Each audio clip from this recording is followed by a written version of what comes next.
Chandpur Gani model উচ্চ বিদ্যালয় থেকে 135 জন শিক্ষার্থী নিয়ে কাপ্তাই লেক পরিদর্শনে এসেছেন গণি মডেল উচ্চ বিদ্যালয়ের ভারপ্রাপ্ত প্রধান শিক্ষক জনাব মোহাম্মদ নাজির আহমদ। বিদ্যালয়ের শিক্ষক শিক্ষিকাদের এই বিশাল টিম নিয়ে কাপ্তাই লেক পরিদর্শনে আজকে সারাদিন। এখন 3টি স্পিড বোটে 134 জন শিক্ষার্থী নিয়ে কাপ্তাই লেক আছে ঝুলন্ত ব্রিজ পরিদর্শনের উদ্দেশ্যে রওনা। 3টি ব্রিজের মধ্যে একটি ব্রিজ, একটি স্পিড বোট, 3টি স্পিড বোটের মধ্যে ইন্ডিয়া বোটের মধ্যে। দ্বিতীয় বোট হলো এটি, যে বোট থেকে ভিডিওটি করা হচ্ছে।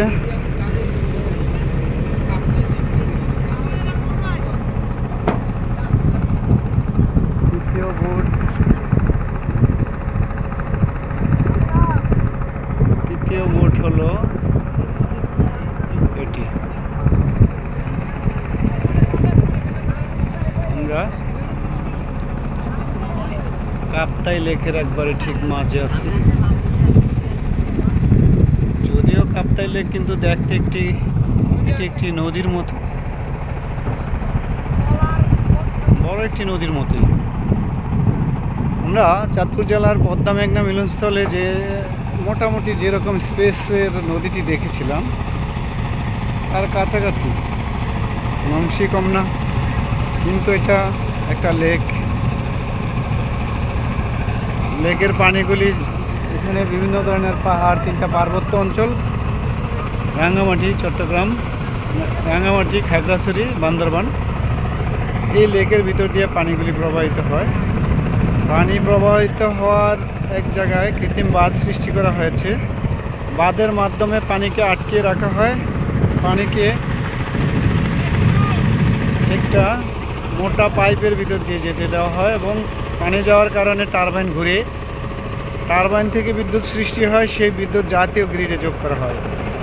এটা হলো জলবিদ্যুৎ প্রকল্প, বাংলাদেশের একমাত্র জলবিদ্যুৎ প্রকল্প কাপ্তাই জলবিদ্যুৎ প্রকল্প। আমরা সেই কাপ্তাই লেকে আছি। কাপ্তাই লেক থেকে রয়েছে কাপ্তাই নদ। চারদিকে পাহাড়, বিভিন্ন পাহাড় থেকে আসা ঝর্ণাগুলো লেকটি তৈরি করেছে।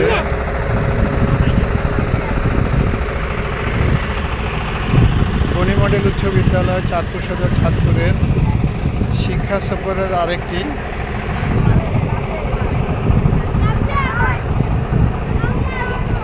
বোট। প্রতিটি বোটে প্রায় 45 থেকে 50, কোনো বোটে 60 জন করে শিক্ষার্থী রয়েছে। আমাদের 2টি বোট, এই মুহূর্তে 2টি বোট, 2টি বোট দেখা যাচ্ছে। আরেকটা বোট, আর তৃতীয় বোটটি হলো যে বোট থেকে লাইভ সম্প্রচার করা হচ্ছে সেটাকে তৃতীয় বোট ধরতে পারি, অথবা এটাকে যদি প্রথম বোট ধরি বাকি 2টি বোট হলো দ্বিতীয় বোট। এই মুহূর্তে আমি 3টি বোটকে একসাথে দেখাচ্ছি। এই প্রথম বোটে যারা দাঁড়িয়ে আছে, বসে আছে, তারা যেখান থেকে ভিডিও করা হচ্ছে। দ্বিতীয় বোটটা তার পাশে, বাম পাশে। তৃতীয় বোট হলো তার পিছনের যে বোটটা দেখা যাচ্ছে, সেটা হলো তৃতীয় বোট।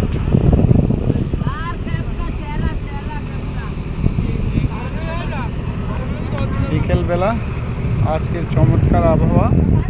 এই আবহাওয়ার মাঝে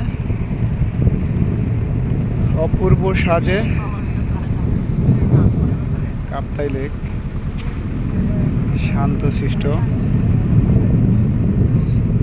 মনে হচ্ছে স্রোত নাই, কিন্তু অনেকের মতে নিচে দিয়ে পানির নিচ দিয়ে যে স্রোত, সেই স্রোতের গতিবেগ অনেক বেশি। তাই লেকে নামতে হলে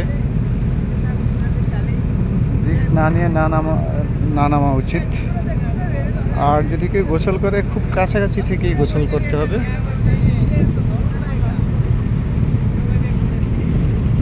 অত্যন্ত চমৎকার পরিবেশ, এত সুন্দর পরিবেশ বাংলাদেশে আছে। বিদেশি পর্যটক এখানে আসে, দেশি বিদেশি পর্যটককে সারাদিনই মুখর থাকে। আমরা যেখানটিতে গণি স্কুল পরিবার ও স্কুল টিম শিক্ষা সফরে এসে যেখানে দুপুরের খাবার লাঞ্চ করেছে, সেখানে এট এ টাইম 160 জনের খাবার পরিবেশন করা হয়েছে। অত্যন্ত সুশৃঙ্খলভাবে ভারী রকমের আইটেম খাবার ছিল।